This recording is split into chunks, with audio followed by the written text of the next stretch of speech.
continuer. Les vraies découvertes scientifiques ne sortent jamais des laboratoires. Ouais. Ça veut dire que ça revient ce que vous êtes en train de dire. Voilà, tout à fait. Parce que c'est quand même utopique d'attendre que les laboratoires fassent des choses extraordinaires. C'est vrai qu'on n'a rien personnellement contre les laboratoires, sauf qu'il faut être dans la logique de comprendre réellement les enjeux. Parce que c'est quand on comprend les enjeux qu'on sait véritablement comment se positionner dans ça. Ouais. Bon, raisonnons un peu par l'absurde. Imaginons un seul instant que les solutions pouvaient venir des laboratoires.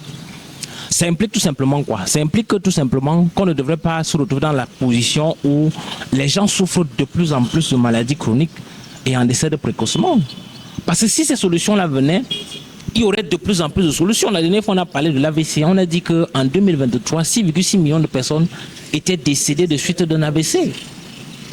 Bon, si les solutions étaient disponibles, pourquoi est-ce qu'on ne les appliquerait pas pour permettre à ces gens-là de ne pas décéder? On n'a pris que le cas de l'AVC. Si on prend d'autres pathologies, voilà, les chiffres sont toujours aussi effrayants. Maintenant, faisons un peu recours à la nature. Parce que le souci, je vais prendre quelques exemples. Disons, je crois que 2 exemples ou peut-être 3 exemples me viennent à la tête. Des exemples qu'on peut, des expériences qu'on peut réaliser avec pratiquement rien. Nous, on a réalisé ces expériences-là. La première expérience, c'était avec des patients. Pas des patients en tant que tels. Donc, on a mis une prime de 300 000 francs pour quelqu'un qui, dans la ville de Douala, devait passer 7 jours sans se laver. 7 jours seulement sans se laver. Et on s'est rendu compte que personne n'avait atteint le 5e jour. Ça veut dire que pratiquement au 4e jour, tout le monde abandonnait. Pour ceux qui étaient les plus résistants. Parce que d'autres, même au 2e jour déjà, ils signaient forfait. Et chaque fois, on leur demandait que, mais vous abandonnez pourquoi? Ils disaient que vraiment ils se sentent plus bien. Disons, nous on sait qu'ils sont devenus malades parce qu'on a la définition de la maladie qui fait que on sait qu'on est malade quand il y a quelque chose qui ne va plus bien dans le corps. Donc ils étaient rendus compte qu'il y avait quelque chose qui n'allait pas. Ils abandonnaient le concours. Et quand on décidait de leur proposer des solutions conventionnelles, auxquelles on propose souvent à ceux qui sont malades, ils refusaient parce qu'ils connaissaient l'origine de leur problème. C'est pour ça que une fois qu'ils abandonnent, dans l'état dans lequel ils se retrouvent, ils se disent que non, vraiment, si on me donne une solution X qui n'est pas la solution que je sais, qui pour le cas express est de l'eau et du savon, ça ne passe pas. Ça ne passe pas. Parce qu'ils savent qu'ils ont tout simplement besoin d'une baignade. Donc en réalité, qu'est-ce qu'on tire comme leçon de cette expérience? C'est qu'en réalité, les gens souffrent des maladies et ils n'arrivent pas à trouver des solutions parce qu'ils ne connaissent pas l'origine de leur problème. Ça, c'est une petite expérience qu'on a fait qui nous enseigne suffisamment sur le fait qu'attention, si les êtres humains savaient davantage pourquoi est-ce qu'ils sont malades, ils trouveraient mieux facilement les solutions à leurs problèmes. Je prends une autre expérience. Faites venir un singe de la brousse, vous l'amenez dans une ville comme Douala. C'est une expérience qu'on peut mener. Vous créez les conditions pour qu'il soit diabétique. On sait que pour créer ces conditions-là, c'est pas compliqué. C'est-à-dire que voilà, pour qu'on vous détruise le pancréas d'un animal, ça n'est pas compliqué. Un peu de stress et une bonne dose de mauvaise alimentation après un certain nombre de temps, voilà.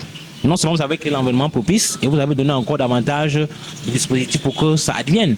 Il a son diabète. Mais maintenant, faites maintenant l'expérience inverse. Reprenez-le, vous le ramenez en brousse. Vous allez constater qu'au bout de 3 mois, il aura guéri du diabète. Mais qu'est-ce qui s'est passé? Ça, c'est une expérience qui ne demande pas beaucoup d'argent. Et cette expérience nous enseigne qu'en réalité, c'est parce qu'il a rejoint les conditions qui font qu'on crée le diabète qu'il a eu le diabète. Et parce qu'il a rejoint les conditions dans lesquelles on guérit du diabète, il a guéri forcément de son diabète. On peut prendre encore une autre expérience. Regardez par exemple le chat, c'est ces expériences qu'on peut mener en observation. Ça ne demande pratiquement même pas 20 ans. Quand vous regardez le chat à la maison, quand il est malade, qu'est-ce qu'il fait? Il fait 2 choses.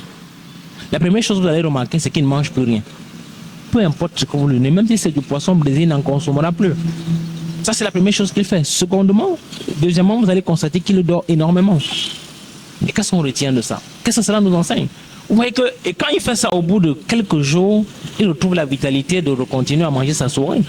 Ça veut dire que le chat, inconsciemment, sait comment se guérir lui-même.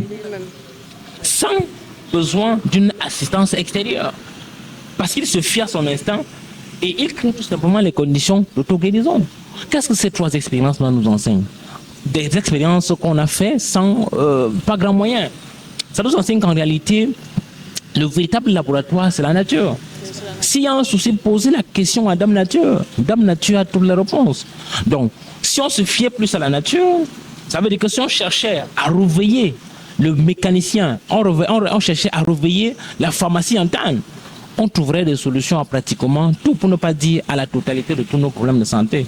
Malheureusement, comme on ne fait plus confiance à cette sagesse infinie-là, on se refait à l'aide extérieure qui parfois, à cause du tâtonnement et à cause de ses intérêts, ne permet pas d'atteindre les résultats qu'on veut, malheureusement. C'est un peu triste, hein, monsieur. C'est vraiment dommage. Voilà.